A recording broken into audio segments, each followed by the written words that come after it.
Hey, welcome to Lab the Podcast. Grateful to share some time with my good friend and member of V3's team, part of the Wayfarer Podcast crew, Jonathan Clendenon. Jonathan is a Florida-based technologist who builds people-centered solutions designed to value, help, and adapt to every user's experience. By day, he's bringing AI into election operations. What could go wrong? Yeah, what could go wrong there? Beyond that, he's created accountability and habit-building apps, one for 7 Miles Out, which is near and dear to me, and My Posture Pal, which is another app he built. Above all, he wants his work to serve the Lord, building integrity, humility, and love for people on the other side of the screen. You've got a lot going on lately besides the AI election space. You just got married, which is amazing. Thanks for giving up time to hang out with us. Yeah, thanks for having me. It's an honor to be here. A lot of amazing people have been on this podcast, so just to get to sit here in the seat is an honor. Thank you. Yeah, it's fun. I am still stunned that we're 200 and I don't know how many, Riley will tell us how many episodes, but well over 200 episodes. And it is crazy. We get to talk to amazing people. But one of my favorite things is the V3 team, because so much work goes on, really beautiful work, incredible work. People see podcasts, but they don't see, even just before this, we were talking about a second symphony project that's in the works. So all of the work of V3 is possible because of this incredible team, and everybody out there doesn't always get to hear and get to know the people on the team. So that's part of what we're going to do. I'll get to that in a second, but part of the busyness is you got married. Yeah. That's awesome. It is awesome. And it's hard to fully appreciate. I feel like I'm getting used to it though, which is I'm what? It's the third, 8 weeks in maybe? Yeah. And it's been just incredible, and I feel so blessed, and what a gift from God. And trying to now, I got to be a good husband and a good leader. It's a lot of good examples to follow though, so grateful for that. Yeah. What's the biggest thing that's changed? If you could narrow it down to and just say because it does change your life. Marriage is in the best ways. What do you think the most significant change right now in your life due to marriage? How to be the food. Yeah. So much of my life used to be just centered around what am I going to eat? Every day. I used to be so annoyed, at least once a day, but ideally twice. If you're lucky, 3 times a day. You got to eat every single day. And it was just to take time to cook, to buy groceries. It didn't happen that much, so it was a lot of eating out. And then now I just have food. She makes it for me, and it's she puts the secret ingredient of love in it, and it's it just tastes so good. And she's become quite a good chef very quickly. She's been using ChatGPT. She'll tell it the ingredients and ask for little tips and stuff, and the food, it just tastes amazing. So that is a huge blessing. Yeah. Yeah. It's beautiful to be able to not just have meals to sustain you, but the joy of sharing a meal with somebody you love. Mm-hmm. That's a beautiful thing. And I think in marriage, you get both. You get better food for sure, because it's easy when you're by yourself to just be I just have to eat to survive. Right. But when you're with someone, you get to break bread and you get to be sharing more than a meal. A meal is way more than that. So yeah. She puts the thought into it and is trying to keep it diverse. She really, really puts a lot of effort into it, which is sweet. Yeah. Caroline's amazing. That's Caroline. Welcome to the family, the V3 family. And you guys are amazing. Technologist. Yeah, I read that in the bio and I was like, I know you and I know what you do. But to somebody listening to the podcast and they say, wait a second. So yes, you volunteer for V3, but you are a technologist. You are building things in the AI space that are really innovative. Give people who are listening just a sense of what even is that and how did you find your way to that particular space? Because it's pretty cool to see what you're doing. So are you asking what I'm building or what is a technologist? What is a technologist, okay. First of all? Because we don't know what that is. So my the career progression as it goes for developers. You start as a, they call it like a programmer. So you're just writing. You start with very simple scripts and small applications. It's all very, I would say like isolated, and it doesn't really involve a system. It's just some lines of code that do something. So that's just learning how to code, you being a programmer. So I started that when I was 12. My dad, um, he had an idea for, we mentioned my posture pal earlier, which I keep We having all should sit having up. bad Look at posture, that. See, that's a plug. which is free for now. So now's your chance to get it. But he had this idea for posture. He actually got it patented. It's got to be 30 years ago now. So the patent expired, but 30 years ago, he had this idea for a posture app that essentially, it bugs you and it tells you to, it like, it was a pen that would vibrate, and then you would know to either fix your posture. You had two buttons on it. You could say my posture was good when it buzzed me, or my posture was bad. And based on the button that you press, it changes how often it buzzes you. So he patented that a long time ago. And then when I was 12, he thought, maybe we can make this into an app. And I thought that was interesting. So I started researching what it takes to make an app. And the one requirement to make an iPhone app was you had to have a Mac. And I had one of those old all-in-one touchscreen Windows computers, but I always wanted a Mac. Those are like a Lamborghini. And so I was like, oh, yeah, I can definitely do this, but you're going to have to get us a Mac. Well played. Yeah. So he did. And then I started building it, and I fell in love with the problems, like the feeling that you get when you solve the problem. And sometimes you'll spend 2 weeks just solving one thing you can't quite get right. And it's the most frustrating thing. And you want to take your computer and throw it in the dumpster and just never write another line of code. But then like you figure it out, and it's there's like something physiologically that happens, and you just get this like wave of relief and accomplishment of I figured it out. So there was a lot of that. That's what got me into writing code, becoming a programmer. Then I went to school for it. Didn't really learn much at school, but I had got an internship freshman year at a company called 10X, which is a wonderful company, and they gave me a shot early on too. I was 17 when they hired me. The NDA was not legally binding at the time, but they gave me a shot and they let me start working with them. And I got a lot of hands-on experience, and a lot of good people there poured a lot into me and trained me, especially Ravi and some of my senior devs. They really invested a lot into me and answered all my dumb questions.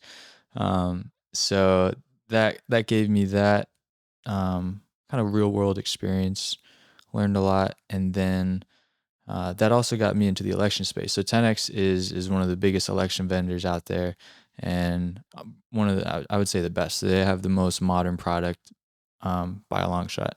And so they had a lot of reach, and I was able to learn a lot about elections all around the country and a wide suite of software that they offered. So, and then I kind of fell in love with that too. And that was similar, where there was times where you were just like, this is the worst thing in the world. I need to quit as soon as this election is over, maybe even before, because it would be 4 a.m. You've been working for 24 hours. You're lucky if you got a nap at like 3 o'clock when things quieted down for a bit. But you would have to be solving these problems. You're just looking at like a database, lines of code, and you don't know what's going to go wrong. And you're having to like figure it all out. And there's people that are breathing down your neck because someone's breathing down their neck. And like at some point, it's like, either the media is going to say, oh, this election is rigged, or, and it's just a small technical issue, but they get very blown out of proportion very quickly.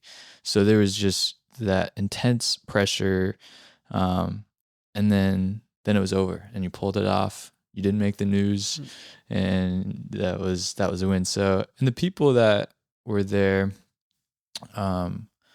were great too. Like the government, on the government side, people really cared about what they were working on. They believed in democracy, and it is it's an honor to get to be a part of. I mean, you're people are picking the next president through your system. So it's this is the greatest country in the history of the world to pick the leader of that and to get to play a part in it was pretty special. So I think there was meaning in the work too, and it was fun. But during that time, I think is when I switched from a programmer to a developer, which is where you start getting to branch outside of your little world and you have to figure out how to work with people, work with existing systems, and then you become more of a software engineer. And that's when you can um, really take a high level look at something and be able to understand the system and how it's going to play out for the customer. And then it kind of branches into technologist. That's more of, I'd say that's when I stopped working there and kind of on the more innovation side of it, where plus you don't have to write code anymore. AI writes all my code, so it's all reviewed though.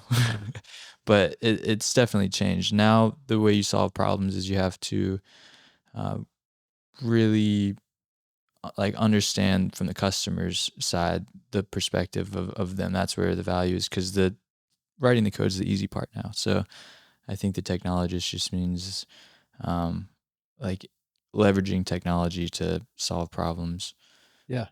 It's so thank you for like giving us a glimpse of it, because I hear got an internship at 17, right? Remarkable capacity to understand this space. And also, people gave you a shot and poured into you and invested in you. And like God's at work in and through your story that whole time, putting you in a space that really we talk a lot about, like the downside of technology and modernity and all of the advancements that are being made that challenge what it is to be a human and make it difficult for us to be a human in some ways.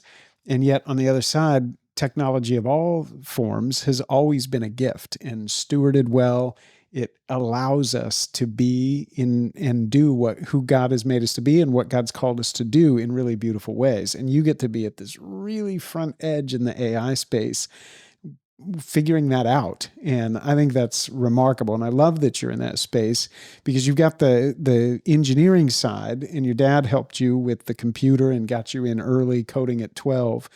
What people may not know is you have the equal part artist side. You're a musician, you're a talented musician, and you're well read, and you came up in those disciplines and spaces as well. Who was contributing at home? I mean, Dad was probably playing a part in all of that, but where did that other part of you first get its seeds and get nurtured? The artistic side, the philosophical side, the theological side, because you have all of that.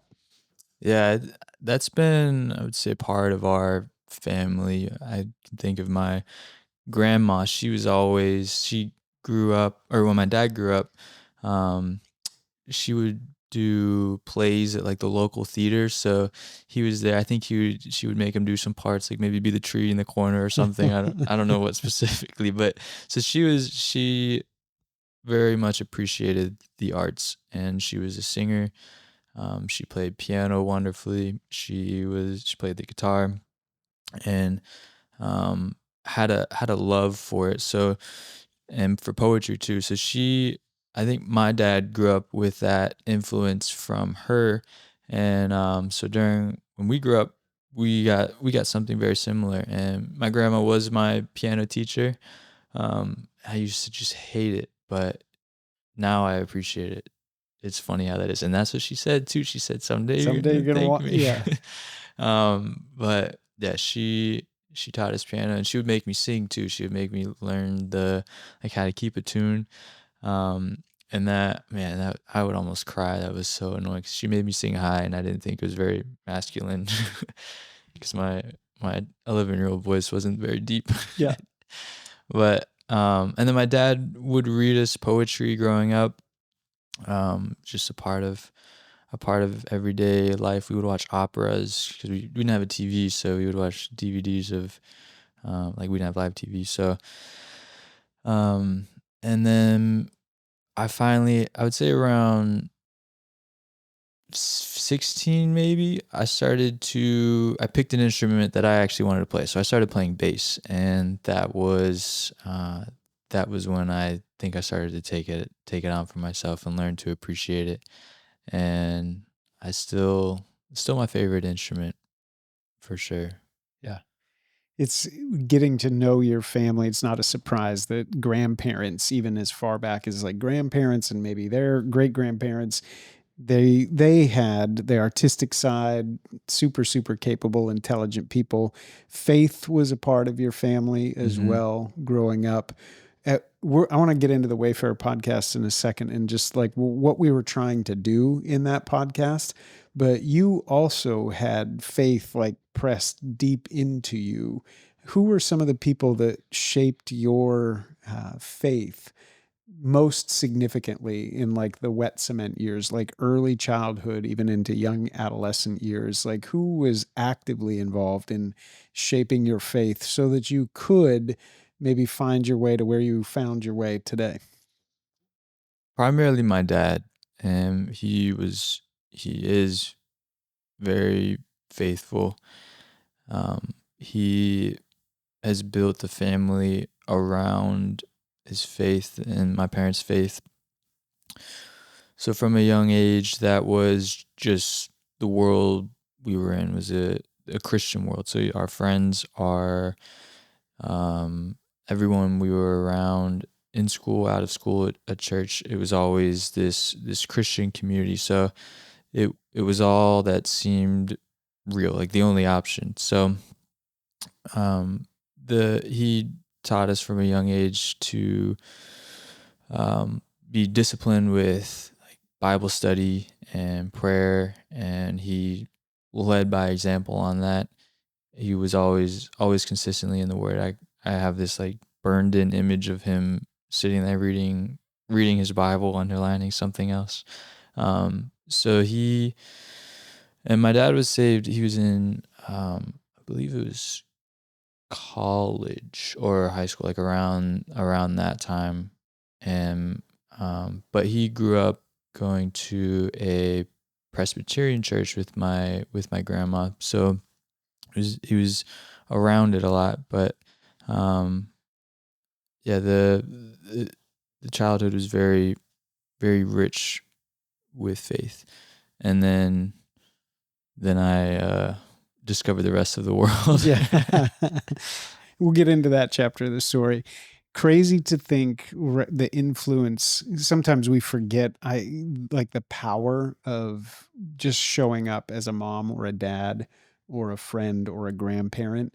And we always talk about the life and beauty of the gospel and how that gets nurtured and how that comes to life.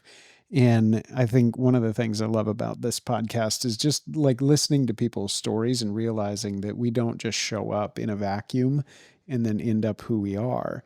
That people are deeply playing a part in the work that God's doing in our life over the long course. And so if you're listening to this and you're a mom, you're a brother, you're a sister, you're an aunt, whatever it is, uncle, like don't take that for granted because sitting down and saying, going back over your story and grandma introduced you to music and the arts.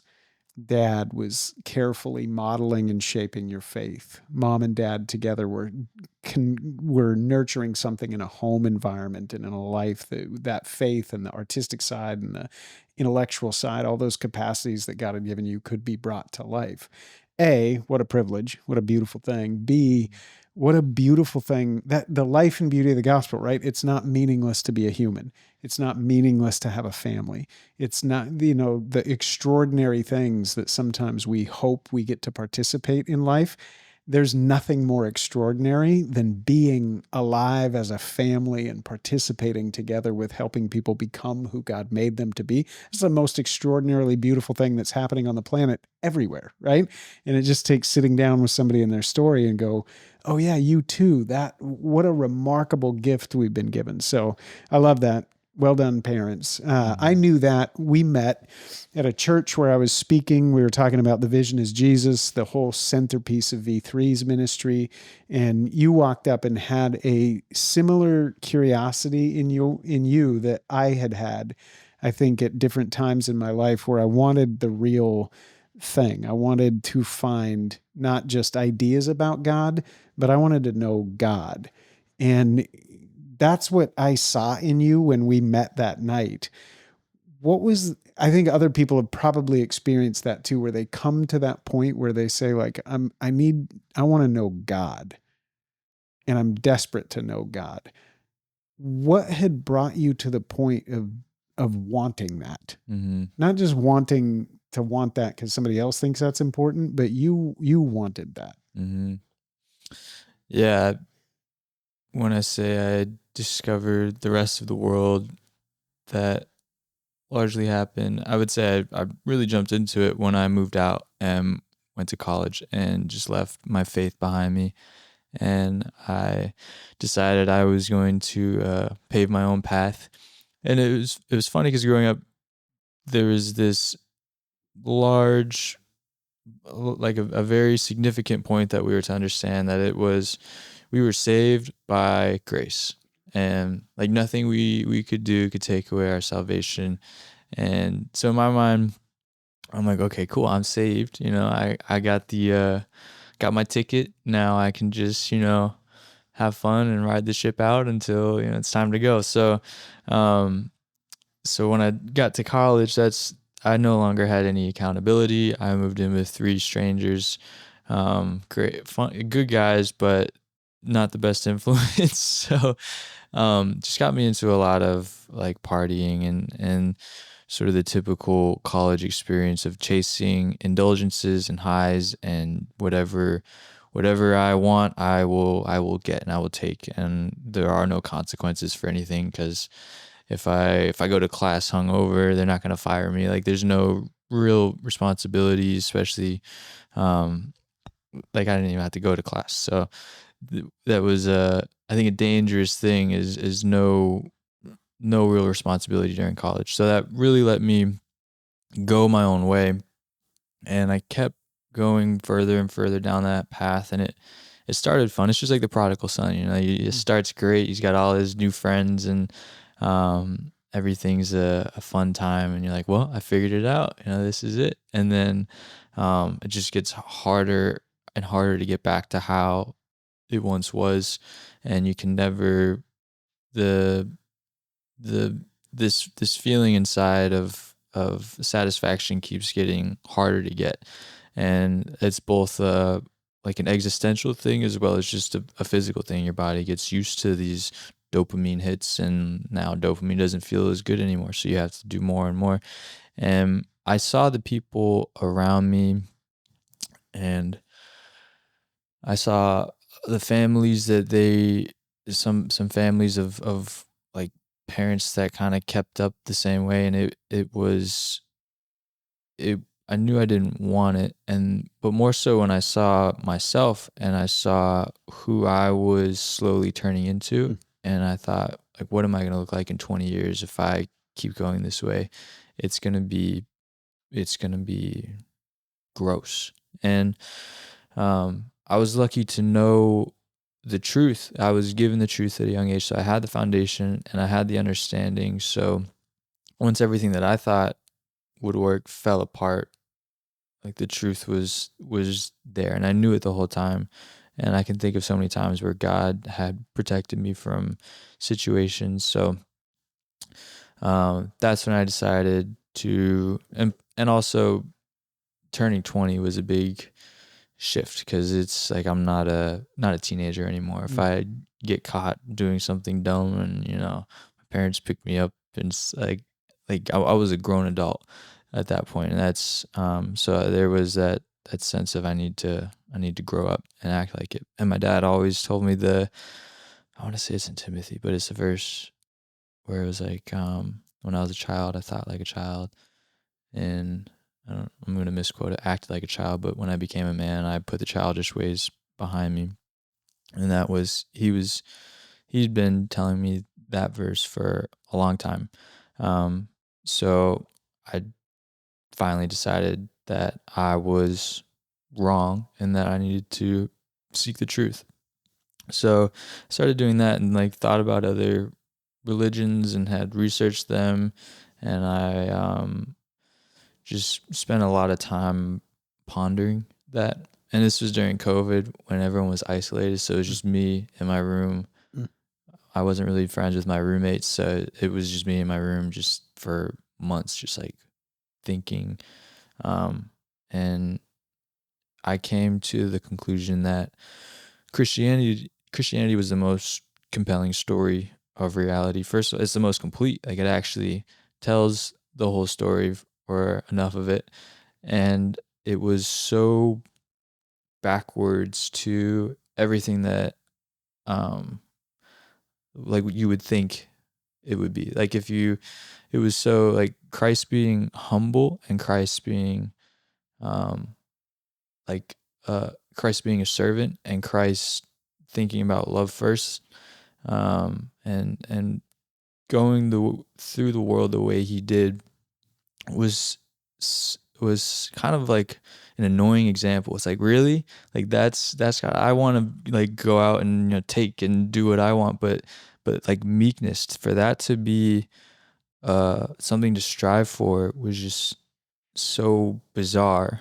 But and the fact that something so bizarre can work means like it has to be true. It's like the way I kind of thought about it is, if I were to write a reality myself, I could never top that story. Like, that's the best way to do it, because it's not funny, but it's it just flips everything on its head. Only God can do that. Yeah. So I ended up with Christianity. Back to everything I knew, that probably played a big part of it too, is just I knew about it and I had a relationship with Christ already. So to some extent, so started going to church, and I moved in with my sister, which was great. She provided a lot of accountability, and she didn't even know it was just her being there. So, but then there's this high that you get from jumping back into church. It's like, I know God. I'm gonna all these new feelings, or old feelings, like that feel good again, and then that started to wear off too. And then you start to get tired and bored of that, and so you try to serve, you try to keep striving, and it was like this, I try to put in and hopefully get these feelings of what God's love felt like back, but even that started to wear out a little bit, and it's like, now what? Like, there's no other options. Go, yeah. Yeah. But I felt like there was more, and that's when I was sitting there. I think I was up in the sound booth that day, just sitting there, and I was exhausted spiritually and mentally, and just kind of frustrated. And then you show up, and you're like, this guy's got the joy. There's something in him that is glowing. And I was like, well, that guy's probably got it figured out. I need to go hang out with him. I don't know about figured out, but what I did know is, Riley's laughing. He's like, that guy for sure doesn't have it figured out. I'm Zach Elliott, Executive Director of VUVIVO, and we exist to express the life and beauty of the gospel in the world. Together with our partners, we are wondrously revealing Christianity and inviting people to know God personally. Our team accomplishes that work faithfully through art, literature, music, content, and immersive experiences. And right now, there's a tremendous opportunity to lead with beauty in holding out the hope of the gospel. And I want to invite you to partner with us in that important work. Go to VUVIVO.com/support to partner with us to express the life and beauty of the gospel.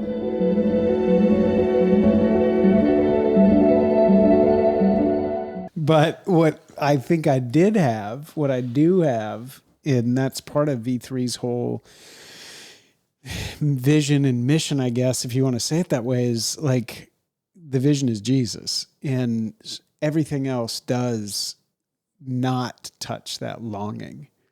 I think that's why we spent all of last year writing Zinzuk Symphony and recording it, particularly because that longing exists in every single one of us. And some of us, you and I, have to leave, and we have to go try to find it. And I certainly did. I think you did.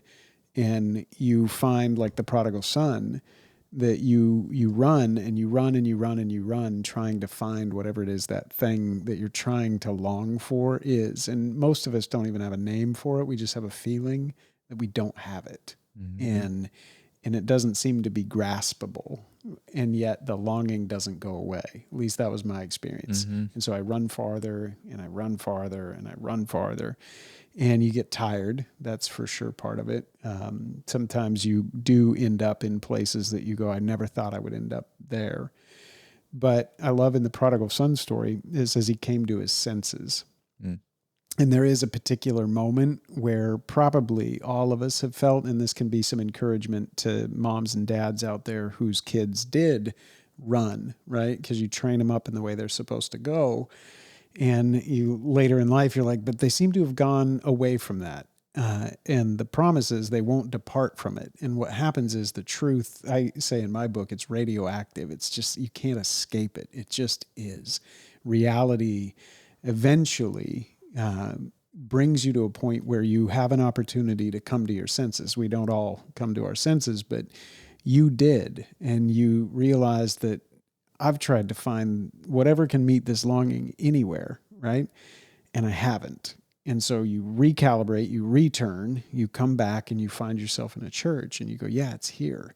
And I'm super close. Like that game when you're a kid and it's like warmer, warmer, warmer, warmer, hot, right? And you feel like it's right there. And in the church, for sure, it is, but it's not in the walls of the church. It's not in the service of a church. It's not in the activities around it or even just in abstracted ideas. The vision is literally Jesus. It's God. The one who you're searching for is the one who's searching for you. And I think you had that moment. I've had that moment. So many of us have had that moment. And we've gone, yes, right? And that's the now I see moment, right? This man who was born blind, and he realizes like, oh, the one who healed you is the one you were made by and for. And Jesus literally says to him, do you want to know who that is? And the man's like, yeah, show me who that is. And he does. And that man's life just turns, right?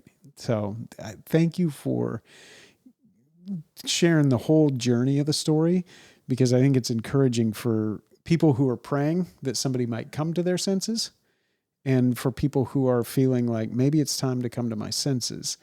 And I think when I was in that moment, one of the things I struggled with was, do I have to figure it out on my own, right? Like what I had gone to try to figure it out, that didn't work. And now it feels like the way back, I have to figure that out. And that just seems exhausting. And I think part of the Wayfarer podcast, what we were hoping to do is to shift away from that more modern view of Christianity that says it's an idea in your head. It's about like a check it off the list thing. And then I believed these things, now I believe these things, then everything will be sorted in the end. And until then, maybe it'll sort itself out.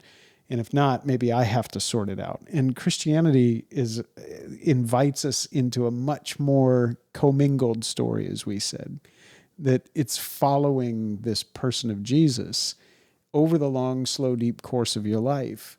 And he transforms us. It's not necessarily serving or doing the right thing. It's that he miraculously puts his life in us, brings it to life again. And then scripture says, transforms us with ever increasing glory into his image and likeness. I think that I've watched you become more like Jesus over the last few years, little by little. Not perfect, but I've seen you grow and change and mature. And it's, yes, probably come through effort, but it's also come through the grace of God, right? So he's been at work in your life in ways that are beyond your power. You would say yes to that, right? 100%. Yeah.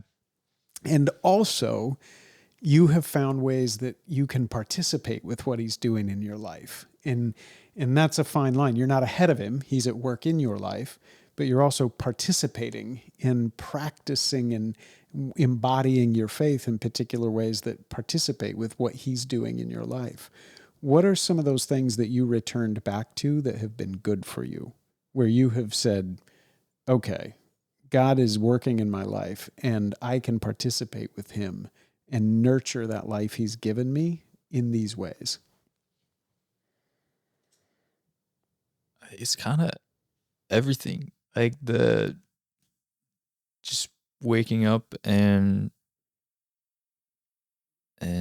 getting to like be with my wife and to um just get to live in a nice little air conditioned insulated box protected from all the elements. I walk downstairs and you see Hillsborough Bay on Bayshore, and it's like life itself feels like that. And I think um that was that was where one of the first things you taught me was that vision up to see like how great God is and what he's already done and who he is. Like I don't have to go serve to experience God's love. Like I'm already like drowning in it, and it was there the whole time, and I couldn't see it. I was distracted by what's next and finding whatever enlightenment or something.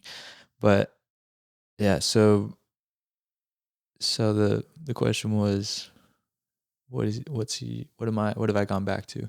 Yeah, what are some of the things, habits, practices that you have found helpful in participating, nurturing your faith, being about what God is about in your life? And I think Mm-hmm. you just called one out right there, just that recalibration to you are God, I am not.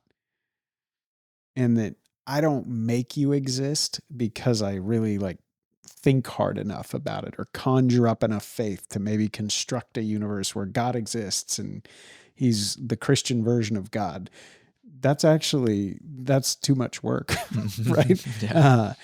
The reality is God is before all things, beyond all things. Like we wake up in the reality that God is there. And the incredible thing about Christianity is you come to discover that he's not only there, but he's not against you, he's for you. And part of the evidence that he's for you is the bay, the air you're breathing, the roof over your head, the shoes on your feet, the place you laid your bed. I mean, even in the humblest of means, it's inescapable to realize that God is there and he's not against me, he is for me. And that's a humbling thing. I say that there's a difference between being humble and being humbled. And it requires that, right? When you've been humbled, it's to come to realize you are God, I am not. And so the next breath is in response to the gift of the first one. Mm-hmm. Something happens to a life when when that recalibration comes. So I think you set us up well. That's like the dirt, like that we say it's the first position. That adoration is the first thing. And then there's these other things that come where we get to then go, God, that gift you've given me, I can nurture it. What are some of those things? Mm-hmm. Got to give a book plug. We can bring back the Taco Bell ding. book recommendation. Celebration of Discipline was very foundational for that, and that was it was a very practical book, but sort of a precursor to that was a lesson that you taught me of lead measures versus I thought it was leg measures because of your accent, but it's lag measures. Lag. It's like, I don't know what a leg measure is, but I understand the concept. Neither do I. My legs are not long. Yeah. But the idea that if you want to lose weight, you don't hop on the scale every day. Just try to cut out, a couple hundred calories or walk a mile or something. So instead of focusing on the results, focus on what you can do, and those results will lag behind. Yeah. So that concept was very important because for my faith, it was like, okay, I served. Where's my good feelings at, God? Where's my blessings? Where's my rewards? I'm still, I still don't feel fulfilled. So shifting that perspective, because it wasn't about what I could do for God. It was more of just loving him back for what he's already done for me. So foundational ones are reading the word, and that was also another good lesson, Lectio Divina. Mm. Let's see if I can get this right. It's first, what is the word saying? Like in its context, what is it saying? And then it's, what is God saying to them Yeah, or what's he saying to you? to me? What's he saying? Like just in its context, culture, right? What's he saying? And then you get to ask that second question: what's he saying to you? Right. And then what do I say back in response? Yep. And that way of reading of, because I always just read in, I would either skip to, like, I would just do the what is God saying to me part. Like, this is a magic book. God, give me some answers. And I would open it up and I would see, like, or I would open up to something that would be the story of Jonathan. I was like, it's me. Yes. I'm chosen. Helpful when your name is actually in the story. Yeah, I always seem to flip there for some reason. But yeah, but like this, it's a more practical thing of starting to understand the character of God and really getting to read through the Bible and read the Bible with that perspective was powerful. Mm.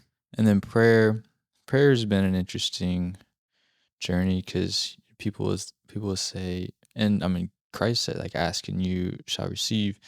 And so that's always, it's because you don't always get what you ask for. Mm. But so what does that mean? I don't know. But it's been the dialogue with God has increased. So now it's just a part of my thought process. So, and there are times when I should be more like focused in and really try to talk to God. But there's this, like, I'm always kind of wrestling with God throughout the day, just in all the little details of life, so that because he's there and he's present and he knows what you're going through. He's experienced life as a human, so there's nothing new under the sun. So he knows what it's like. So getting to remember that that's the creator of the universe is also knowing me personally, and that part of prayer has been wasn't special. And then he does answer things that you ask for. Yeah, I'm married. Yes. I did ask for that. Yeah. It's when I think back to prior to the Wayfarer podcast, these are some of the things that were in our imagination. And I think so many people have been like, I think I'm done doing it my own way. I think I'm done just wholesale believing what the world in modernity has been selling, that it's only a material world. Nope. There's something beyond it. I know it. Everybody knows it, right? So people are looking and yearning for not just, again, to plug in and start believing something different about reality, but a new way of being. In the Wayfarer podcast, we were all sitting around going, yeah, I think, like C.S. Lewis said, when you meet a friend, you say, oh, you too, right? And I think we've all found ourselves in a similar space going, whether we came to our senses, we found our way back, we had our eyes open, and we go, oh yeah, the vision is Jesus. And now I get to follow him. And then I look over and I go, oh, you too. He's been at work calling you and you. And we have this thing of saying we're not alone, right? We're walking on, never alone, walk on. And the confession there is that our whole life is going to be not a straight line, but it's the vision is Jesus, looking to him and like him and with him and enjoying days where he's at work in us, and we get to return back that love by saying, hey, I want to talk to you. I'm going to have a life of prayer. And that's going to be my life of prayer because you exist and I exist and we exist in relationship. So of course we're talking. I'm going to turn my attention to your word, and I'm not going to try to make it say something. I'm going to enjoy the fact that it does say something. And I love what you said, that it reveals the character of God. When you let it speak first and you open it up and you say, what, God, what are you saying? You'll start to hear he's faithful. He's good. He's loving. His love endures to the end, right? Like you start to see it and it just starts to come alive, and you start to go, oh man, he is saying it and he's showing me who he is. Now I can ask that second question in light of the fact that you are good and faithful and true. Now I can say, what are you saying to me? And he might be saying something like, you can rest. because I am all those things. And now all of a sudden you hear that personal word because you hear scripture declaring who God is. And now you can make sense and orient what he's saying to you in that moment. And it becomes so rich. And then you do want to pray again, back to, what do I want to say back to him? And then I can obey. That's what all of that was, that attempt to say, I think we need to recover an older way of imagining the Christian life. Because when we have that conversation, we go, not only, oh, you too, but we go, yeah, it feels good to the soul, right? To be on that journey. How do you think you changed, even just in the last couple of years? What's the impact been for you, having been through that experience of just having those conversations together, even just as our little cohort on the Wayfarer podcast? Mm. I have a lot more peace just about who I am and what I'm doing and why I'm doing it. Before I was chasing that, trying to figure it out and understand. And to get to find that peace, I didn't figure it out and understand it all, but I understood that enough. Like it was a complete enough story. And also learning that I don't have to figure it out. Like to say that you are God and I am not, and I'm just existing in this reality that something beyond me has made, and that could be pretty terrifying, but it's peaceful because I do know the character of God and I have understood it, and he's good, and he made us to be loved by him and to love him, and it's like the nicest thing ever. Mm-hmm. So there's a lot of peace with that. So that, and then confidence and knowing that and seeing very very few things, or I would say nothing else, that you strive for and try to work towards, like they always run out except for this. Like this is the one thing that's promised to be for all eternity. So everything that you put in there is not wasted. There's a lot of things you can waste, but if you put it in here, then it's not. So just confidence in that, and then I would say joy too, being able to, like Ecclesiastes, eat, drink wine, be merry, love your wife, and follow the Lord's commandments. And there's the first four of those are just a lot of joy, and the fifth one is pretty reasonable. So, I would say, just getting comfortable with reality. Yeah. It's beautiful to hear you say peace and confidence and joy so clearly, because that's what I see in you. I really do. I think Riley would agree that watching you as a young man, as a single guy, as an entrepreneur, as a technologist, now as a husband, like there's a beautiful thing that is just evidenced in your life: peace and confidence and joy. And it's weird on a podcast to like have a conversation like this for maybe somebody listening and they go, yeah, is that really like true? Could that be me? And I go, that's part of why I wanted to have this conversation, because you can literally track back to the COVID years and go, that sense of peace and confidence and joy was not there. There was an absence of those things. There was a longing for those things. And it took coming to my senses and realizing that there is something that I'm not going to find by continuing to go in that direction. And yet, when I turned, right, like God met me in that place and then starts to kind of restore everything that I've been wanting to be true, but hasn't been. And we've gotten to literally watch that be true in your life, which is it's a pretty cool thing.